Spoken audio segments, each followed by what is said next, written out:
Ulysses turned his apartment into a communal living room for hundreds of neighbors. So instead of people sitting alone in their apartments, they gather in his space every day. And this is called a third space, somewhere where people can gather that's not their home or their work. And most cities don't have enough third spaces, which is a major contributor to the loneliness epidemic. So in this conversation, we're going to get into the specifics of how Ulysses created and runs his third space, so you can feel empowered to turn your home into a third space and help foster community in your area. So can you paint us a picture of what a day feels like in your space? There's 4 roommates living there. I'm usually the first person to get up. Will there be people there in the morning? Usually people will start dropping in the afternoon.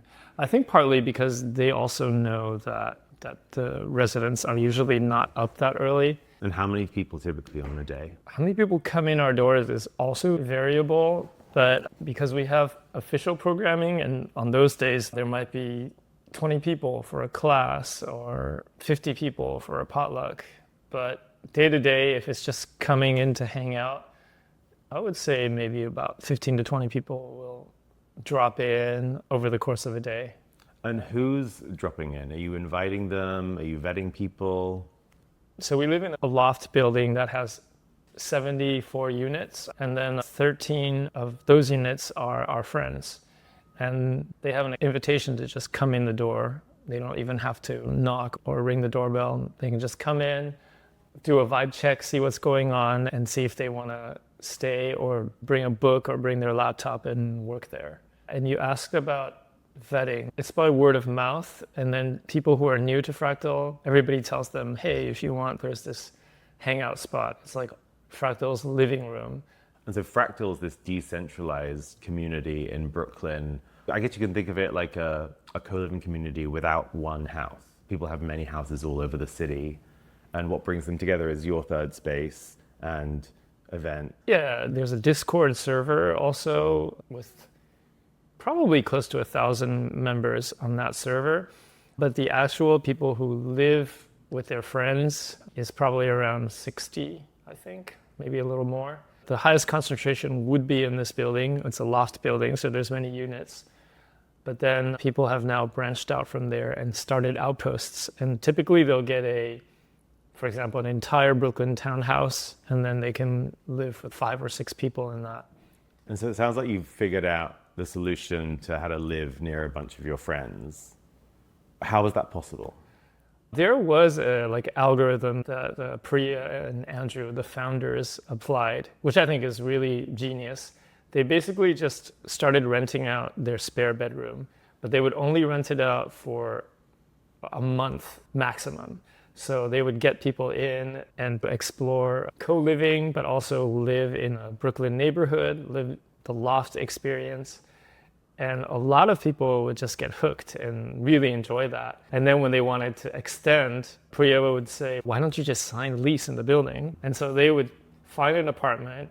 Typically it would have at least 3 bedrooms. And so now they had to find 2 other roommates. And that's how Fractal multiplied, added new units in the beginning. And that happened to me too. I was really just looking for a place to rent for a month. And then when I found out that Priya had a room available, I took that room. It was on the 4th floor of the building. And within 2 weeks, I said, this is amazing. I want to stay. And so that's how I convinced my best friend, Doug, to become my roommate. And that's how we started this project. Oh my God, I literally just moved into this building yesterday, and I'm staying for 3 months, and I think the same thing is going to happen to me. Oh, really? I'm like, I would love to be beautiful if you were to live here. So you said most people gather in your space in the evenings. And what does that look like? What are people doing? I can give you a very precise rundown of just last week, just the events that I hosted. It was extraordinary. Monday night, I teach Tai Chi. So I had a Tai Chi class in the basement of our unit. And then that was followed by a group meditation, so that I don't run that. And then after, people were just hanging out. So we went to the grocery store, bought some food, and we all cooked, and maybe 8 of us ate together. Tuesday, with another friend, Oliver, we hosted a Contact Improv Jam. You came to that. So good. So yeah, that was again like maybe 10 people dancing, and I got cuddly too at the end. Really sweet time.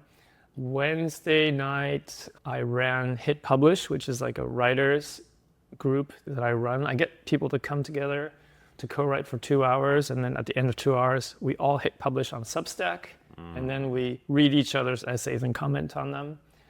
So events sound like a really important component in addition to the space to bring people together.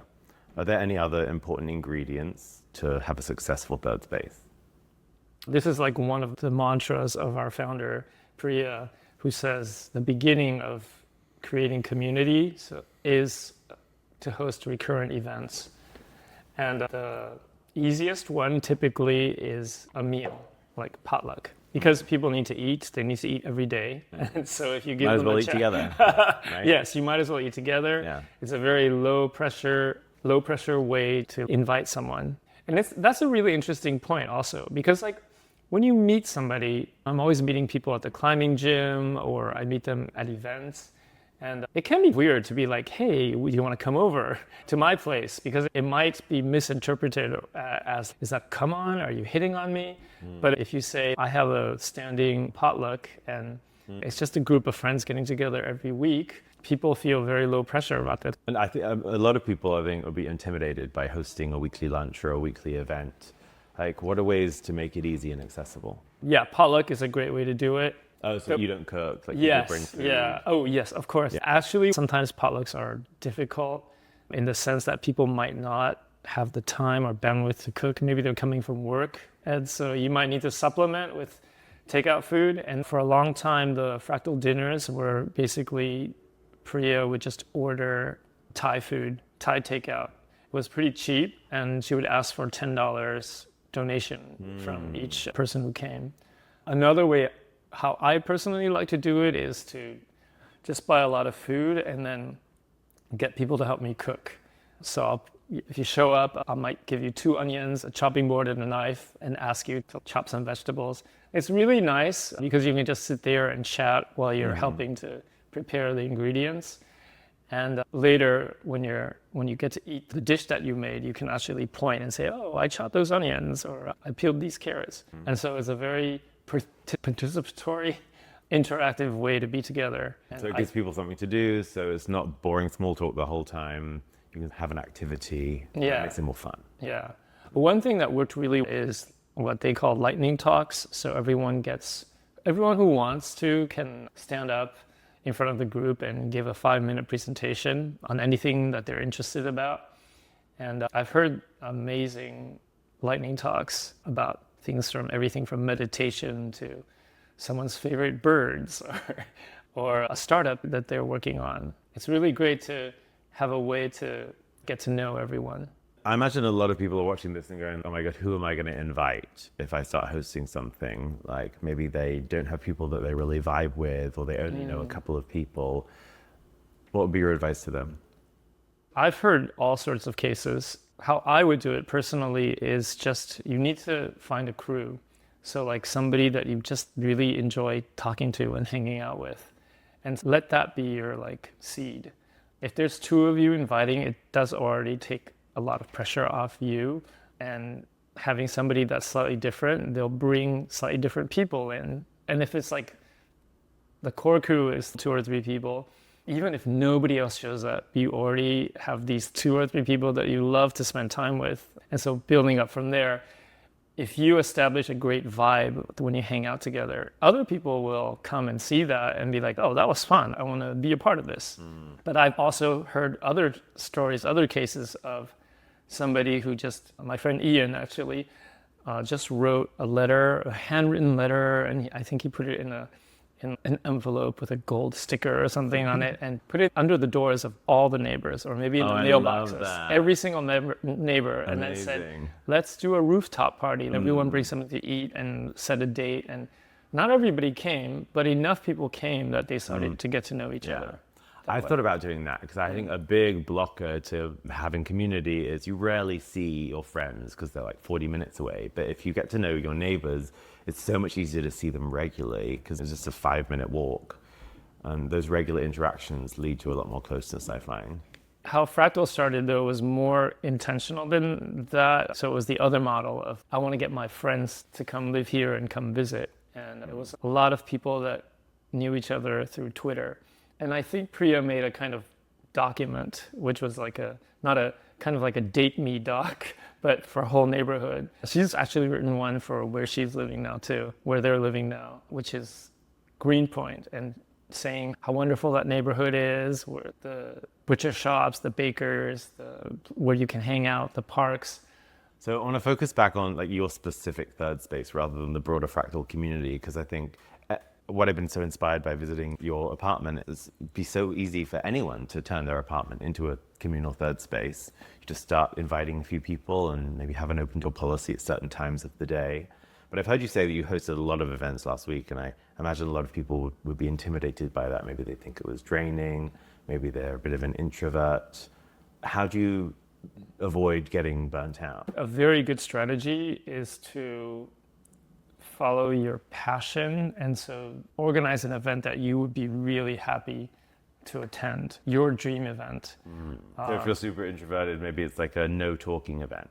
Just like a puddle event. It could be reading. Don't try to overthink it and say what I should organize, or don't deny your own interest. Don't be like, oh, that's too silly, I could never do that. So really go with what you love. And what's wonderful about that is then you'll attract the kind of people who actually love to do that as well. And so the crazier, the better almost. That's why I organize a lot of things where we create together, because I get very stimulated and inspired by seeing, for example, what essays and stories my friends just published when we did the Hit Publish event.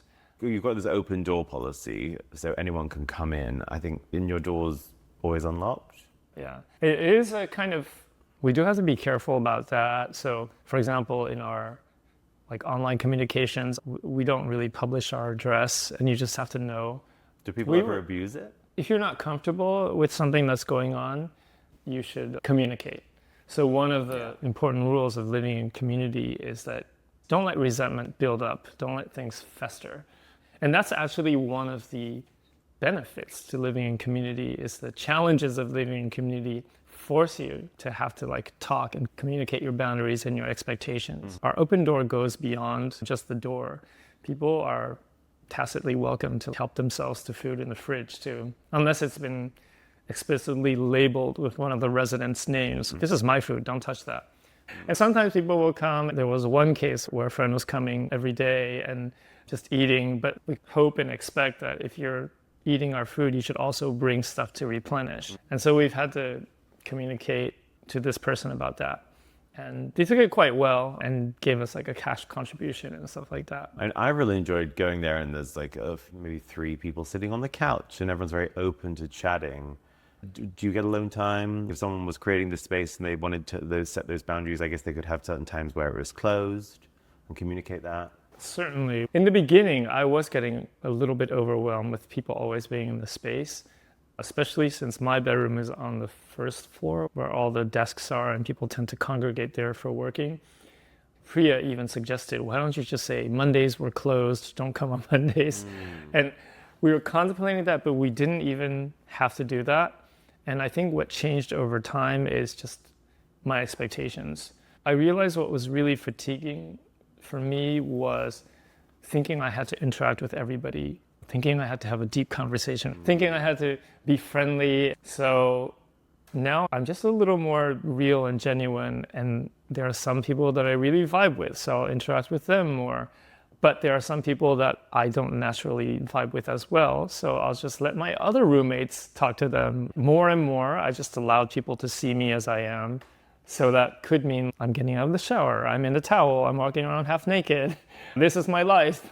You're in my space. Sorry, I'm not gonna not always be like put together and at my best behavior. And I come to see that almost as a benefit. It forced me to be more myself and to be more authentic.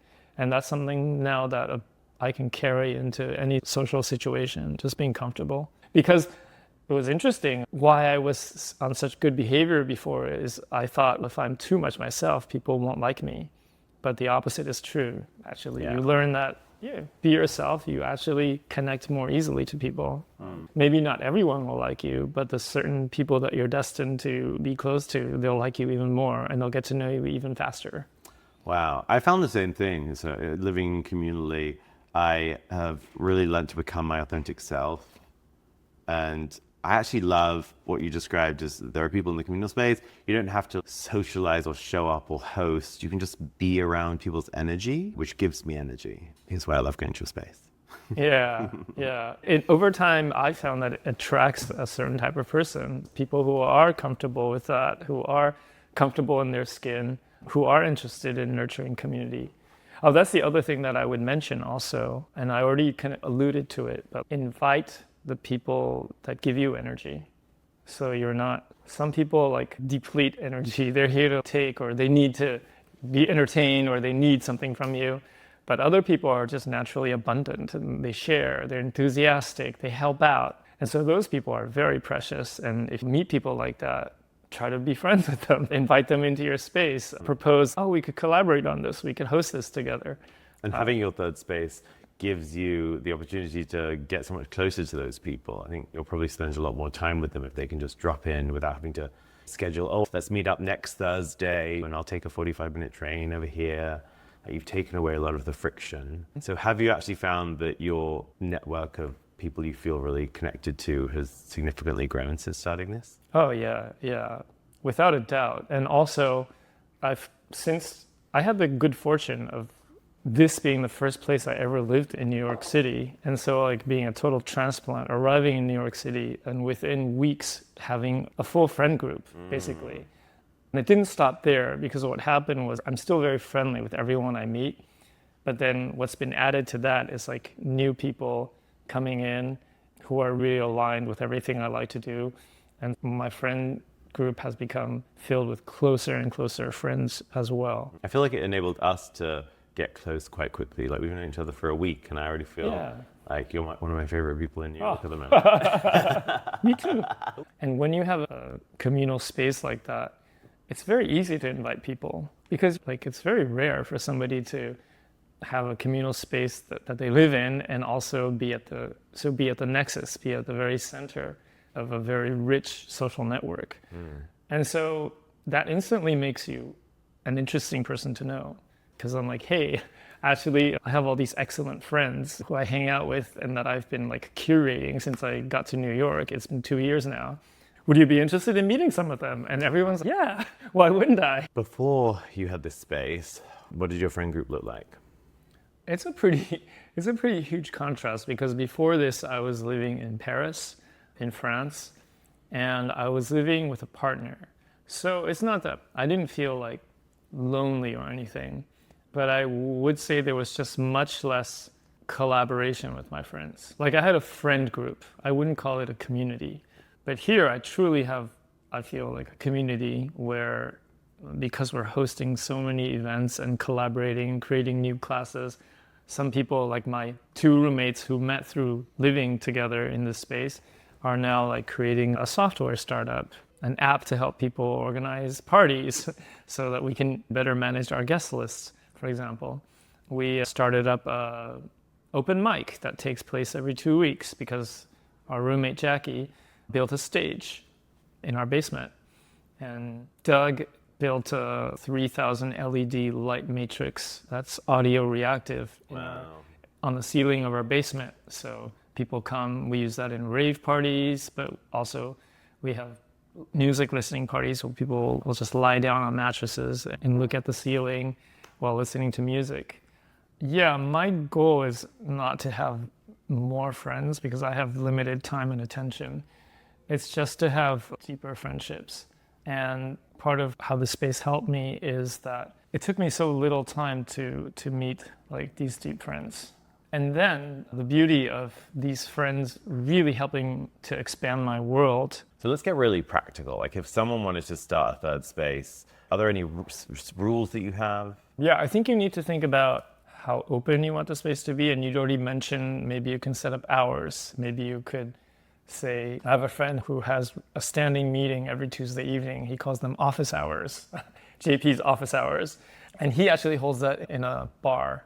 But you can do that at home and say every Thursday night from 6 to 10, we're doing this, hang out at my place. Could be board games, could be video games, or it could be a philosophical discussion or reading together. And then you can also, because sometimes it's not practical to just leave your door unlocked. You could have security issues. And my friend, this is Tyler again with some of his friends, started what they call a key-munity, like a community, but they gave out 20 keys. They like made 20 copies of their keys and gave it out to their closest friends. And they're just like, said to their friends, use this key, like drop by whenever you want. Treat our living room like your living room, within reason, of course. And what are some parts of your culture, the invisible things that make it work? How people interact, what they value, how they show up? One important thing, and I would recommend that everyone do this, is a shoes off policy. It just helps to keep the space clean so that you don't have to like vacuum or mop as much. And then the residents have to model this civic, polite, and considerate behavior with each other. I also notice there's an openness, like people are very ready to say hello and chat to people they don't know. Yeah, and that's what we do as residents too. Like I mentioned that I don't have the bandwidth or time to get into a conversation with everybody, but at least I'll say hello and introduce myself and just say welcome to the space. I think that's really key. As the sort of arbiter of the space, you have to model the behaviors so that when people come in, they know what those norms are.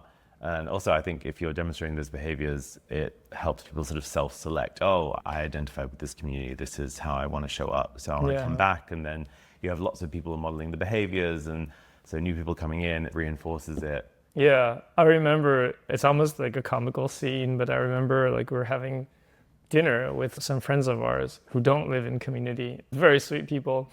They were sitting at the table, and then every 10 minutes or so, somebody would come in the door, walk around, sit in the living room, and then go out again. And each time my friend was like, it's so chaotic here. What's going on? And we're just used to like, hey, I guess it's like if you're having a picnic in a park, there's going to be all sorts of activity around, people playing soccer, people walking around, and they see that you're there having a picnic, but they're not necessarily going to be a part of the picnic. Okay, so to wrap up, if someone wanted to start a space like this, you said they should maybe start a reoccurring event, they want to model good behaviors, design it in a way that gives them energy.